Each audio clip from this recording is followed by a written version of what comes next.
안녕하십니까? 네, 오직 은혜에 대한 오늘 마지막 시간입니다. 오늘 이 이야기를 먼저 시작하기 전에 오늘 오랜만에 나오신 우리 강정순 우리 성도님 너무 감사합니다.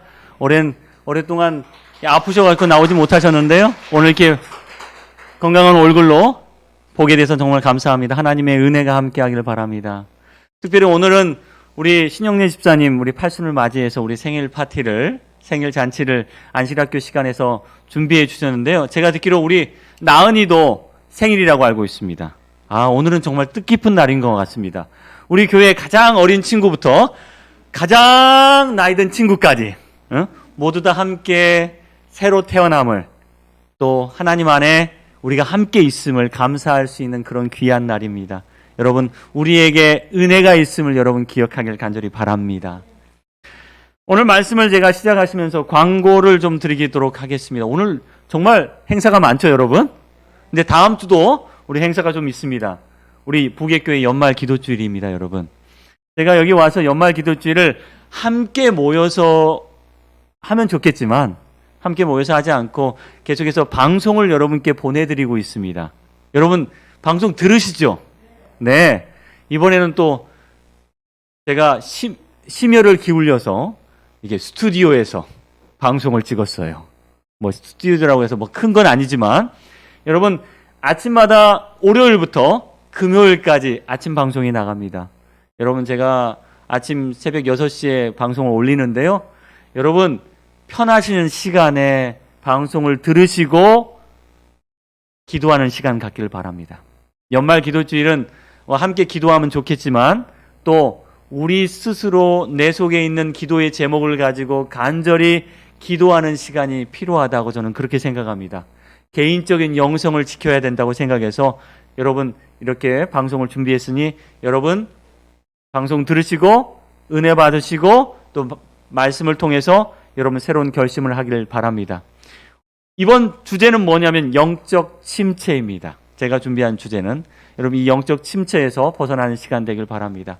또 여러분, 우리가 평소에는 이 아침에 기도하고 저녁에는 모여서 이 기도력을 읽는, 이 연말 기도주일 기도력을 읽는데, 제가 보니까 우리 재림마을에서 연합회에서 연말 기도주일로 하나님의 전신 갑주를 입으라 이정한 목사님을 모시고 이런 방송을 또 준비하고 있음을 보았습니다. 여러분, 저녁에는 이 방송 들으셔도 문제되지 않을 것 같습니다. 그래서 재림마을에 들어가면 또 이 방송을 들으실 수 있습니다. 자, 광고는 여기까지 하고요. 드디어 오늘 말씀을 다시 시작해야겠죠? 시간을 보니까 얼마 남지 않았어요. 하지만 오늘 말씀만큼 중요한 말씀이 없다고 봅니다. 제가 여러분과 함께 말씀을 나눴습니다. 첫 번째 말씀은 은혜를 탐구하라. 두 번째 말씀은 은혜로 나아가라. 세 번째 말씀은 은혜를 기억하라. 그런데 오늘 네 번째 말씀은 오직 은혜입니다. 오직 은혜. 디모데후서 1장 9절 말씀입니다. 하나님이 우리를 구원하사 거룩하신 소명으로 부르심은 우리의 행위대로 하심이 아니요 오직 자기의 뜻과 영원 전부터 그리스도 예수 안에서 우리에게 주신 은혜대로 하심이라. 은혜대로 하심이라. 지난주 우리가 함께 모여서 선거위원회를 했습니다. 그래서 제가 선거위원회 모인 분들 딱 보아하니 이분들이 다 교회의 중심되는 분들이세요. 그래서 제가 이분들에게 말씀드렸습니다. 처음부터 뽑으려니 너무 힘들 것 같고요. 여러분이 만약에 안 하신다고 하면 내가 하고 싶은 거 한 가지씩 정해놓고 안 하신다고 하십시오 라고 했어요. 그러니까 다들 말씀이 없으시더라고요. 여러분, 우리 모두가 다 뭐가 돼야 하냐면 재직이 돼야 될 상황입니다. 이 부객교회가 한 100명, 200명 되면요 돌아가면서 재직을 시키겠지만 이 교회를 보니까 다 뭐 해야 돼요, 여러분? 다 해야 돼요. 이게 만약에 나 이번 못합니다 라고 하신다면 무슨 생각하고 하셔야 되냐면 그럼 난 더 헌신할 뭔가를 하겠습니다 라고 생각하시고 손을 드셔야 합니다 라고 했더니 손 드시는 분이 없더라고요. 우리 한금남 집사님 무슨 말씀인지 아시겠지요? 네. 우리가 이렇게 부르심을 받은 건 뭐 때문이에요? 주님의 은혜 때문이랍니다. 근데 은혜 앞에 붙일 수 있는 말이 한 가지 있어요. 그게 뭐예요? 오직이란 말입니다. 오직. 만약에 내가 내세울 어떤 공로가 있다면요, 우리는 그 부르심 앞에 오직이란 말을 붙이지 않을 겁니다. 내가 어떤 해결할 능력을 갖고 있다면 우리는 은혜 앞에 오직이란 말을 붙이지 않을 겁니다. 내가 어떤 갖춰진 자격을 갖고 있다면 우리는 부르심 앞에 오직이란 말을 붙이지 않을 겁니다. 우리는 하나님의 은혜를 이해하기 위하여 오직이란 말을 깨달을 필요가 있습니다. 만약 우리가 받은 만큼 일을 했기 때문에 뭘 받는 것이라면 그건 은혜라고 말할 수 없겠죠. 우리는 그걸 보수라고 말합니다. 만약 내가 그것을 스스로 얻어낼 능력이 있다면 우리는 그것을 뭐라고 말하지 않아요? 은혜라고 말하지 않습니다. 만약 내가 얻을 자격이 있어서 그걸 얻어냈다면 그것은 은혜라고 말하지 않습니다. 만약에 내가 수석이 될 자격이 있어서 하나님께서 교회에서 여러분을 수석으로 세웠다면 우리는 그것을 뭐라고 하지 않아요? 은혜라고 말하지 않습니다. 내가 집사로 세움을 받았는데 내가 집사가 될 자격이 있어서 집사가 되었다면 우리는 그걸 뭐라고 말하지 않아요? 은혜라고 말할 수 없다는 겁니다. 이제 성경 말씀은 우리가 그것이 뭐다? 은혜라고 말합니다. 일하는 자에게 그 삭설 은혜로 여기지 아니하고 보수로 여겨지나니. 로마서 11장 6절에는요 뭐라고 이야기했어요? 은혜가 은혜되지 못하는 건 우리가 은혜를 생각하지 않아서 그렇다라고 이야기합니다. 우리가 한 것도 할 능력도 그럴 자격도 없지만 하나님이 우리에게 주시기 때문에 우리는 그걸 뭐라고 불러요? 은혜라고 불렀다는 겁니다. 여러분, 우리나라 노동의 원칙 중에 하나가 뭐냐면요, 무노동, 무임금입니다. 맞죠? 일하지 않으면 임금을 줄 수 없다. 당연하겠죠? 제가 코로나로 인해서 저희 집에 격리를 한 3번 당했어요. 자, 격리 당하면 월급이 나올까요? 안 나올까요? 3번이나 했는데 월급이 나올까요? 안 나올까요? 나올까요? 여러분 은혜가 있는 것 같은데 제가 3번을 딱 봤어요. 첫 번째 격리는 저희 집사람이 직장 갔다가 직장 상사가 코로나에 걸렸다는 이유 때문에 2주간 자가격리를 받았어요. 집사람은 전혀 아프지 않았어요. 하나도 아프지 않았어요. 근데 방에 들어가서 밥도 안 하고 빨래도 안 하고 2주간 격리당했습니다. 전혀 아프지도 않았어요. 2주나 일하러 못 갔어요. 그런데 월급이 나와야 안 나와요? 월급이 나왔어요, 여러분. 월급이 나왔어요. 한 달 월급 그대로 나왔대요. 야, 좋을까요, 안 좋을까요? 정말 좋겠어요. 하나도 안 아팠지만 월급이 나왔습니다. 너무 좋을 것 같았어요. 그래서 제가 정말 좋겠다라고 이야기합니다. 두 번째 격리는요, 저희 큰아들이 학교에서 코로나를 걸려왔습니다. 방에 집어넣고 못 나오게 했어요. 그런데 저희 집사람은 출근했어요. 이유는 본인이 코로나에 걸리지 않았다는 이유로 출근했어요. 여러분, 이건 시기에 따라 다릅니다. 자, 일을 했으니 월급 받아요, 안 받아요? 받아요. 코로나에 걸리지 않고 아들만 걸렸기 때문에 뭐 나왔어요? 월급 나왔어요. 일했으니까 나오는 건 당연합니다. 세 번째, 최근에 저희가 격리를 당했습니다. 세 번째는 누가 코로나에 걸렸어요? 본인이 걸렸어요, 여러분. 본인이.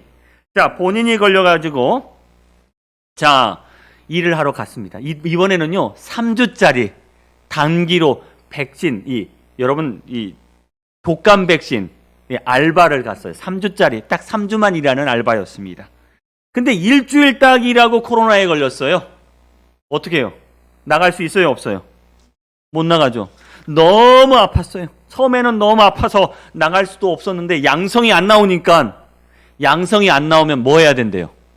무조건 나가야 된대요. 그래서 양성 나올 때까지 검사를 해서 드디어 양성을 받고 나가지 않게 되었습니다. 여러분, 임금이 나왔을까요? 안 나왔을까요? 임금 나왔어요? 안 나왔어요? 안 나왔어요. 일한 날수만 받았어요. 자, 이 세 경우 중에 어떤 게 은혜일까요? 1번이 은혜일까요? 제가 곰곰하게 생각을 해보았습니다. 은혜가 뭘까?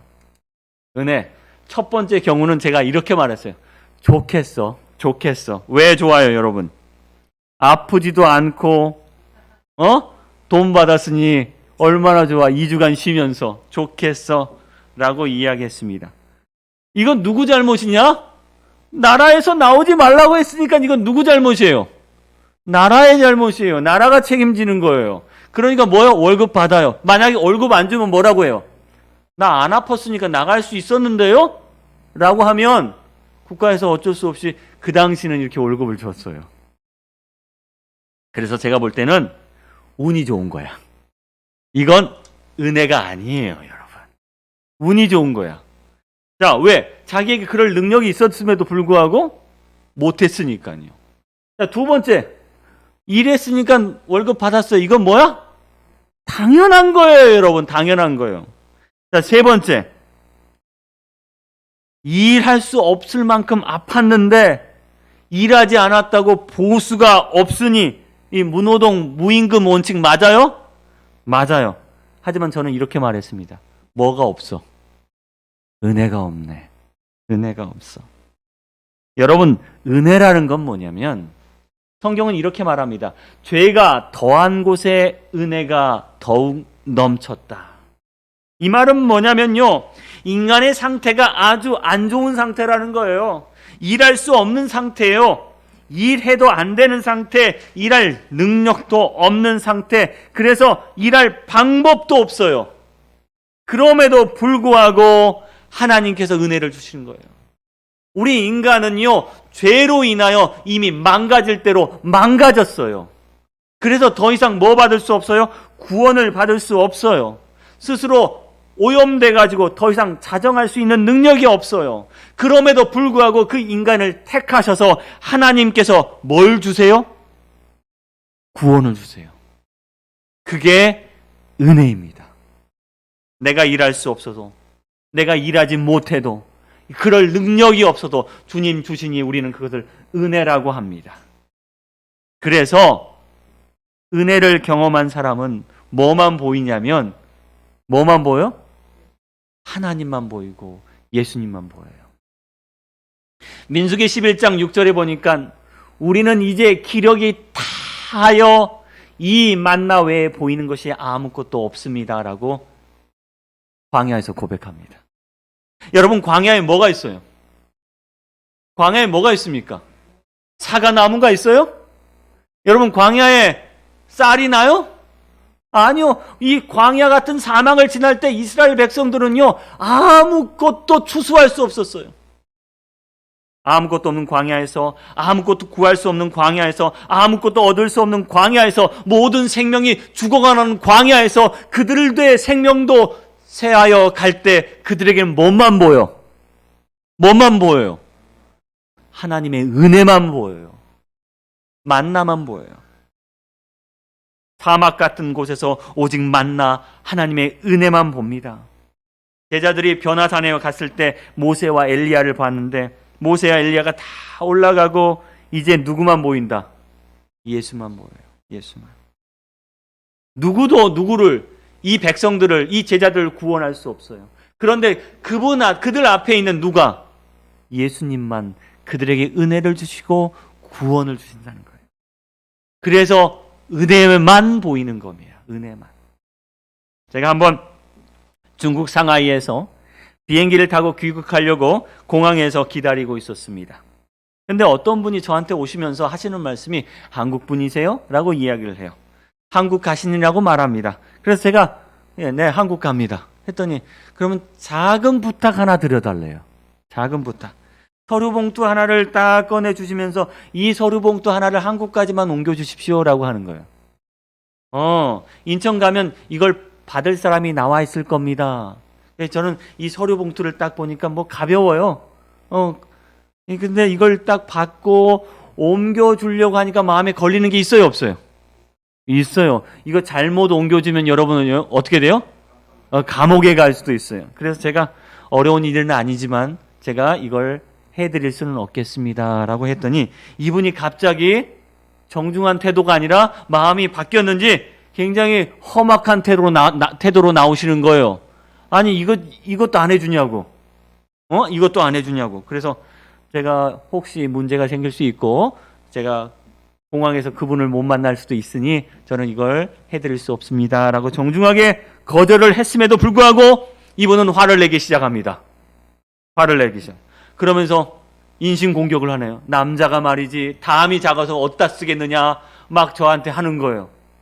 그래서 제가 아니요, 저는 해드릴 수 없습니다 하면서 괜히 기분이 나빠졌어요. 이분이 마지막 한 말을 저는 기억하고 있습니다. 그래, 당신밖에 없는 줄 알아? 나를 도와줄 사람이 당신밖에 없는 줄 알아? 하면서 욕을 하는 거예요. 그래서 제가 그분을 보냈어요. 그분의 눈에는요, 자신을 도와줄 수많은 사람들이 있는 거예요. 그 중에 한 사람이 누군 거야? 난 거야. 그의 일을 해결할 수 있는 수많은 방법들이 있었다고 그는 믿고 있는 거예요. 그 중에 하나가 누군 거예요? 난 거예요. 그래서 그의 눈에는 제가 뭘로 보이지 않아요? 은혜로 보이지 않았다는 거예요. 여러분, 만약에 우리에게 수많은 방법과 수많은 희망들이 보인다면 누구는요? 하나님은 은혜가 아닌 거예요. 여러분이 이 교회에 나오시는데요, 이 교회밖에 구원받을 방법이 없다라고 생각한다면 이 교회는 은혜가 될 수 있지만, 나 이 교회 안 나가도 다른 곳에서 구원받을 수 있어 라고 생각하신 순간 우리에게 뭐가 사라져요? 은혜가 사라지는 겁니다. 은혜가 사라져요. 오직 은혜는요, 누구밖에 보이지 않게 해요? 하나님밖에 보이지 않게 합니다. 여기 출애굽기 20장 3절 말씀에 이런 말씀이 있어요. 너는 나 외에 다른 신들을 내게 두지 말라. 처음 우리 교회 다니시는 분들은 이 말씀을 대단히 무서운 말씀처럼 이해를 합니다. 야, 하나님이 굉장히 무서운 분이야. 그래서 나 외에 다른 신들을 내게 있게 하면 내가 뭐 할 거다? 마치 벌을 내릴 거라고 생각을 합니다. 그런데요, 저는 이 말씀을 보면서, 이 계명을 보면서 다른 방향으로 좀 이해를 해봐요. 다른 방향 뭐예요? 우리에겐 누구밖에 없어요. 오직 주님밖에 없는 거예요. 오직 주의 은혜밖에 없는 거예요. 우리에게 필요한 은혜를 주실 수 있는 분은 오직 한 분, 주님밖에 없는 거예요. 여러분, 다른 대안이 있다면, 다른 구원할 신이 있다면 우리는 그 신에게 갔을 겁니다. 그런데 우리가 신앙을 하면서 우리가 깨닫는 것, 오직 하나님의 은혜밖에 없기 때문에 나 외에 다른 신들을 내게 있게 하지 말라라고 말씀하셨다는 거예요. 여러분, 이와 비슷한 성경절이 하나 있는데요, 역대상 17장 20절에 주와 같은 이가 없고 주 외에는 하나님이 없나이다 라고 이야기합니다.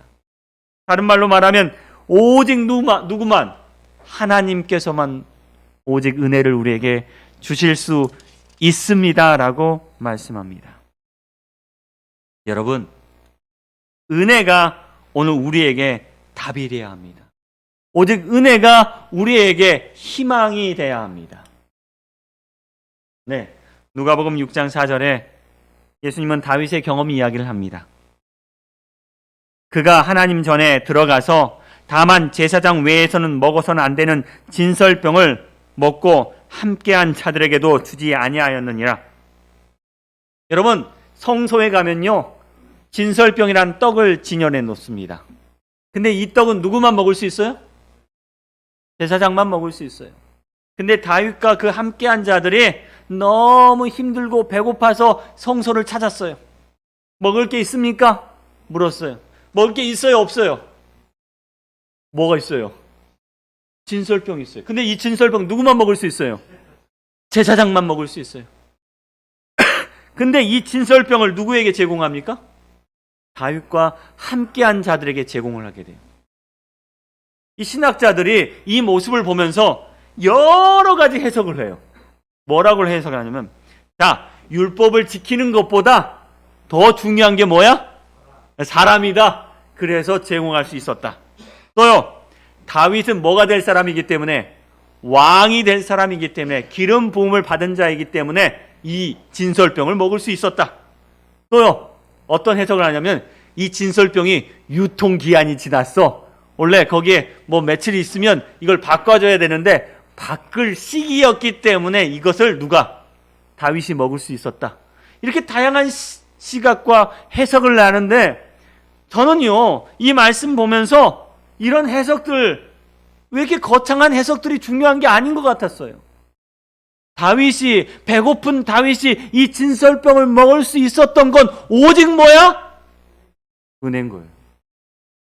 오직 은혜인 거예요. 다른 해석하지 말자고. 다른 해석하지 말자고요. 오늘 오직 은혜가 우리를 뭐하게 해요? 살게 합니다. 거창한 답 필요 없습니다. 여러분, 죽을 수밖에 없는 죄인이 구원받는 이유 뭐예요? 은혜예요. 38년 된 바디메오가 병에서 낫게 된 건 뭐 때문에요? 그가 잘났기 때문에? 그가 무엇을 했기 때문에? 아니에요. 뭐 때문에? 오직 은혜예요. 여러분, 제가 구원받을 수 있는 이유가 뭐예요? 이유가 뭡니까? 여러분, 제가 목사를 했기 때문에 구원받습니까? 제가 목사를 했기 때문에 천국에 갑니까? 아니요. 은혜예요. 오직 은혜. 여러분, 그게 여러분과 저의 답이 되길 바랍니다. 사람들이 답이 없을 때 이렇게 이야기해요. 이혼밖에 답이 없을 때, 로또밖에 답이 없을 때, 자살밖에 답이 없을 때, 폐업밖에 답이 없을 때, 포기밖에 답이 없을 때, 여러분 어떻게 해야 돼요? 많은 사람들은 이혼하고 로또 찾고 자살하고 폐업하고 포기합니다. 그런데 저는 여기에 답을 한 가지 더 하고 싶어요. 이렇게 답이 없다고 생각하실 때 여러분, 오직 은혜만이 여러분의 답이 되길 바랍니다. 성경 마가복음 5장에 보면 12해 혈우증 앓는 한 여인이 나옵니다. 이 여인이 많은 의사에게 찾아갔어요. 여기 말씀이 이렇습니다. 많은 의사에게 많은 괴로움을 받았고 가진 것을 다 허비하였을 때 아무 효험도 없고 도리어 중하였던 차에, 이 여인에게도 뭐가 없었어요? 인생에 답이 없었어요. 유명한 의사 찾아다녔는데 답이 없어요. 돈 많이 썼는데도 답이 없어요. 이제 답이 없으니 뭐밖에 없어요? 죽을 수밖에 없어요. 그때 예수님을 찾아갑니다. 그에게 답이 없었습니다. 유명한 의사도 답이 없고 가진 재물도 답이 없고 그의 노력도 답이 없었어요. 근데 예수를 찾아가요.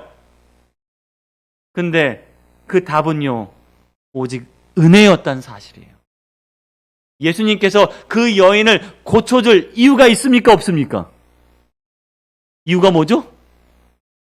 맞아요. 은혜는 오직, 그 답은, 정답은 은혜밖에 없습니다. 은혜밖에 없어요.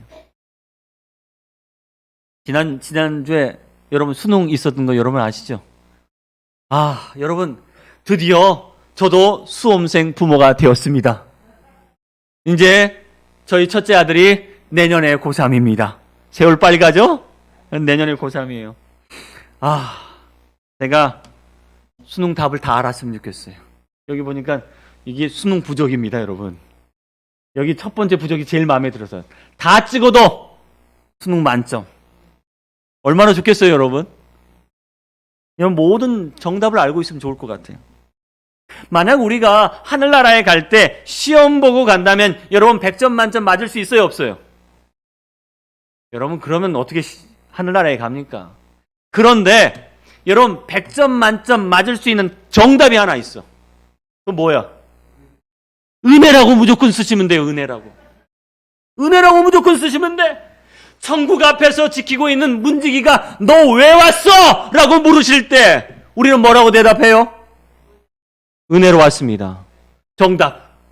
너 사람 미워하고 살인하고 도둑질하고 그런 너가 어찌 감히 여기 올 수 있었어? 말해봐.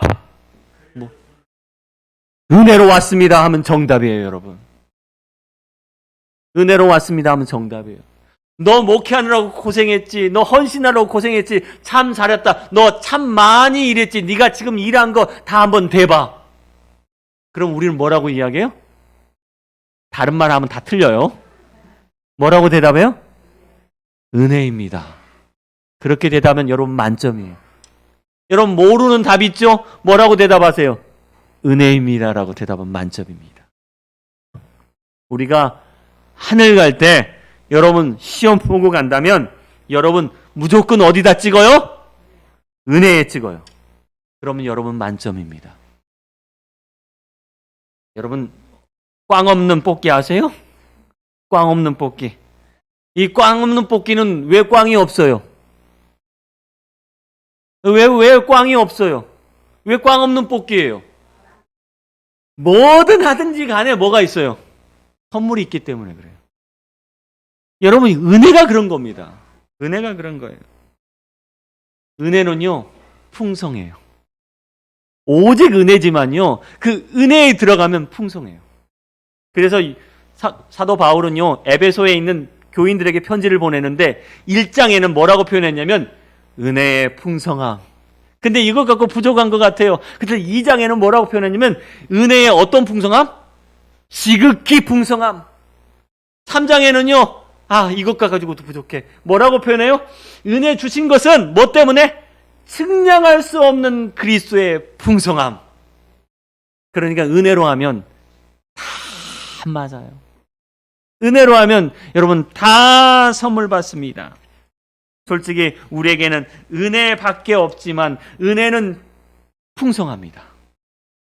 그래서 시편 기자는 하나님께서 쌓아두신 은혜가 베푸신 은혜가 어찌 그리 큰지요 라고 이야기하고 있습니다. 여러분 이 은혜를 경험하게 되기를 간절히 바랍니다. 제가 뽑기판을 여러분을 위해 만들어 보았습니다.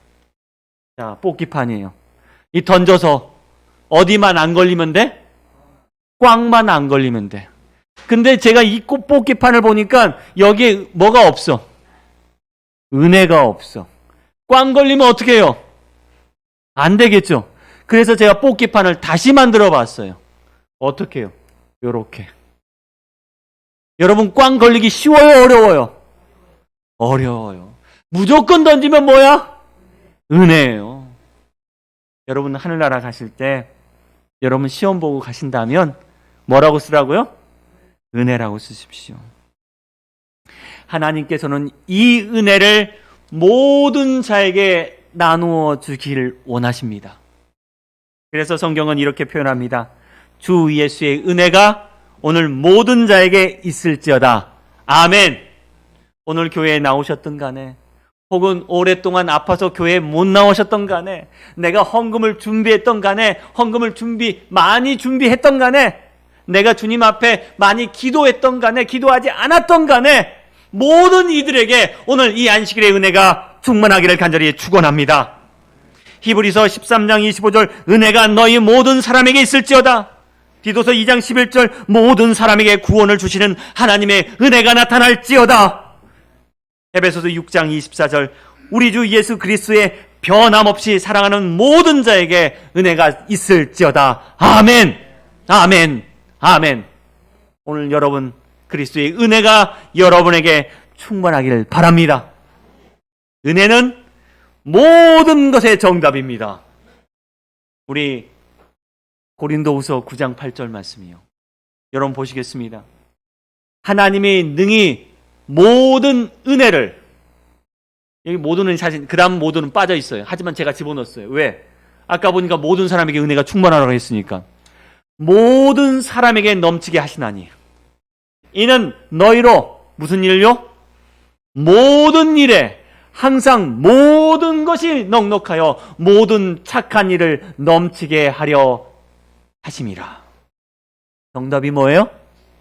은혜입니다. 그래서 오직 은혜입니다. 여러분, 우리가 사는 방법은 오직 은혜로 사는 겁니다. 우리의 인생의 답은 오직 은혜임을 여러분 기억하십시오. 오늘 주의 은혜가, 모든 은혜가 여러분이 하시는 모든 일에, 모든 것에, 그리고 모든 착한 일, 주의 사명을 감당하게 하는 놀라운 능력이 되기를 간절히 바라며 오늘 말씀 드리겠습니다.